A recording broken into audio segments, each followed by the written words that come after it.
operations para sa translasyon. In fact, again, siguro i-finalize pa ito bukas sa AFP PNP Command Conference.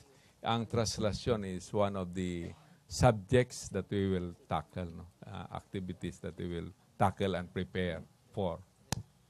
Thank you, Vance. Henry?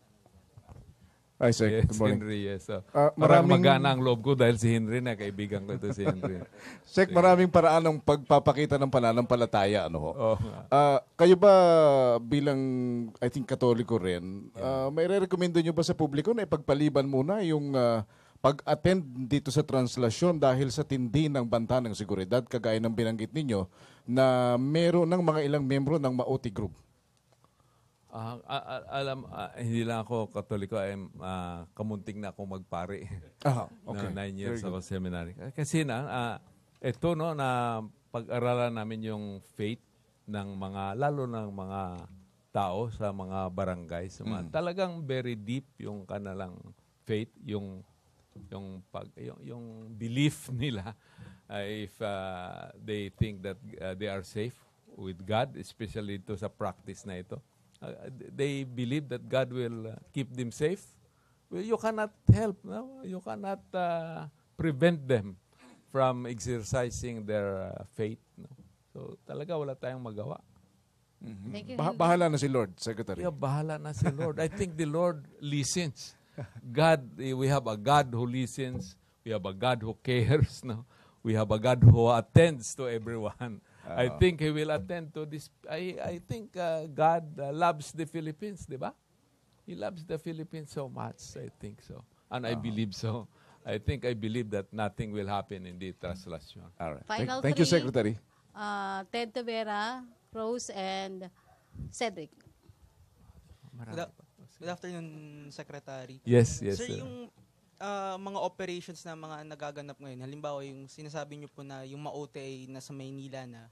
Tapos recently may mga naganap wherein halimbawa yung nangyari sa sa Lanao ba yun, yung may mga na-ambush daw na PSG. Sir, we are under the state of lawlessness. Sir, are you saying na yung state of lawlessness na ito ay palpak dahil nagaganap yung mga ganitong operations? Hindi ang state of lawlessness kasi primary purpose there is to ask the help of the military. So, lalo na dito sa drive against drugs, no, campaign against drugs, no.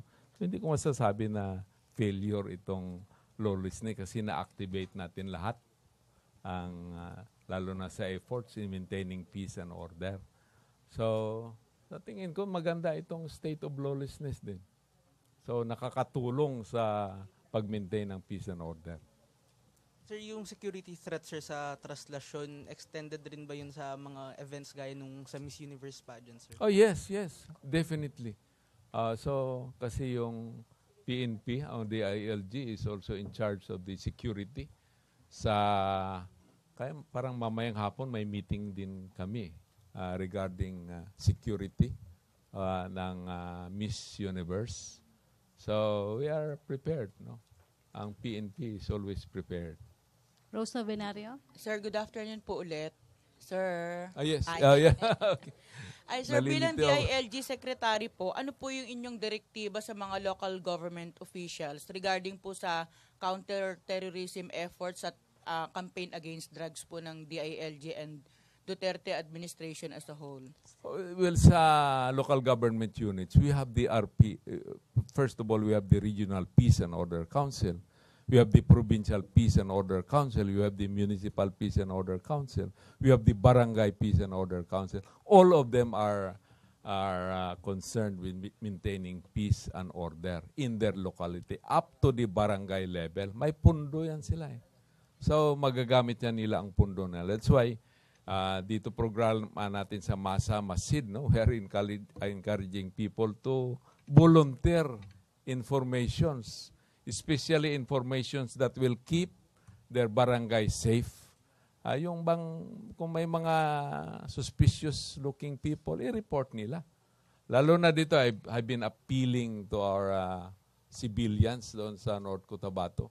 kung may nakita kayong suspicious looking people na sa tingin nyo mga escapees ito, so i-report nyo sa nearest police or military. Okay, So, Thank you, sir. Okay, Rose. thank you. Cedric, last question. Sir, sundutan ko lang po sir, may info kasi na pakibigyan po kami ng details. Meron daw mga bagong magbibigay ng donate ng billions of pesos para daw sa mga bagong rehab center, sir. Yes. Yes, no. Well, you know, ang SMC meron nagbigay na. Ang SMC parang dagdagan ng another billion, parang 2 billion yun, no? SMC, yes. Ramon Ang, no? That was done already in Davao. I think it was in October or November, no? Parang private personalities daw, meron po. Kaya si Ramon Ang is a private person, no? So itong Mega World also na may memo of agreement din kami, no? I think ang total nila is about 1.4 billion, no? Ang isa pa DMCI, no? DMCI has already given. Ang Ayala has already informed me that they are prepared. Hindi pa natin alam kung magkano. Pero we are negotiating with them, no, na yung mega rehabilitation center natin in Nueva Ecija is too big, no? Baka mahirapan tayo mag-maintain ng very big facility like the Nueva Ecija. So we are negotiating with these donors na kung pwede, hati-hatiin lang natin. Mga 500 to 1,000 lang ang capacity. So kung pwede, tag 500 para ma-divide natin ito in several provinces. Kasi maraming provinces din ang willing mag-donate ng rehab, no? Maraming provinces, mga cities, marami rin, no? Saka we are very glad to inform you that many of our church people from Catholic Church, the Protestant Church, and the ulamas, they have volunteered. Actually, several of them have already initiated this move to rehabilitate our drug surrenderers. No? So marami na. So we are glad that everybody is helping. Not only the government, but also the civic and the religious sectors of the country. Okay, thank you. DILG Secretary Mike Sueno, Presidential Spokesperson Ernesto Abella. Nakahinga. yung pa ako parang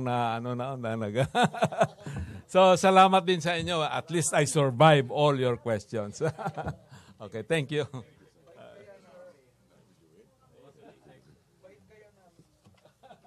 Oh naman. All right. Just like to have a few statements. Japan Times, the most widely read English language newspaper in Japan, carried the CNN story stating Asia's best year goes to President Rodrigo Duterte. CNN had named President Duterte as the big winner in Asia in 2016, and we quote, "For now, the Philippine leader's unconventional moves seem a harbinger of things to come. This is no pivot to China, but a disruption of the old normal. Rodrigo Duterte ended 2016 seeking to rebalance his nation's ties, improve the life of the average Filipino, and make the Philippines a one-time economic and trade powerhouse great again. And for that, Asia's best year goes to Duterte." It's heartening to know that a certain media agencies are able to notice the good things the president is doing. Regarding the update on rehab, I'd like to add to that. The Mega Drug Abuse Treatment and Rehabilitation Center in Fort Magsaysay is expecting to admit 200 patients by the end of January. Also, regarding the statement made by the Secretary, the Department of Health signed a Memorandum of Agreement yesterday, January 4, 2017, with Archie Global to build the next Mega Drug Abuse Treatment and Rehabilitation Center inside the military camp in Carmen in Bohol. Also, regarding the Feast of the Black Nazarene, just to emphasize a few more details, although sources in the intelligence community have warned of possible disturbances during the Feast of the Black Nazarene on Monday, on January 9, several government agencies will be working together to secure the celebration of the Feast of the Black Nazarene on January 9. They include the Philippine National Police, the Armed Forces of the Philippines, the Philippine Coast Guard, Department of Public Works and Highways, Department of Health, and Manila City Department of Public Services, which have all laid out their plans in conjunction, in cooperation, to keep the devotees of the Black Nazarenes safe. Regarding the joint exercises with Russia, supposedly, the President has said before that he is open to joint military exercises with Russia. The goodwill visit by the Russian Navy will contribute to the strengthening of friendship with the Philippine Navy. It also is an indication that our maritime cooperation can further be enhanced through naval diplomacy and camaraderie. Also, in conversation with Secretary of National Defense, he said that all of these things will be dependent on the signing of an MOU, which was initiated in 2014. And this will provide a framework regarding the terms of engagement, from military to military, visiting students, cultural exchanges, and joint military exercises. Any questions? Laila Salaverian.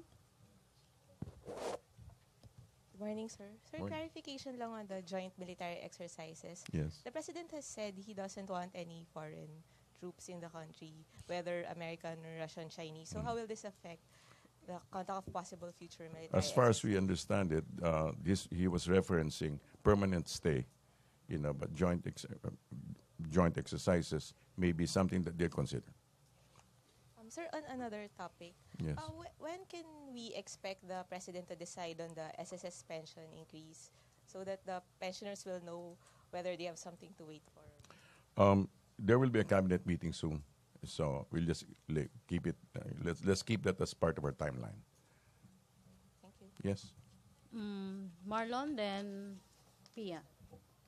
Before mo. Sir, where is the president and where did he spend the last few days? Kasi unlike the previous weeks, months, he's very visible in public. The last few days, walang in public engagement si Right. presidente. He's been spending quiet time. Quiet time. Bakit? Personal time. Quiet time. What, in Davao or has He been to may be other flying. places? I think he's in Davao. He'll be flying to. He'll be coming soon. I think he's visiting the Russian ship tomorrow. Tomorrow. Pero kumusta po si presidente? Maayos. Wala. Kukumusta kita. No, but as far as I know, he's well. Okay, thank you, As Marlon. far as I Pia. know.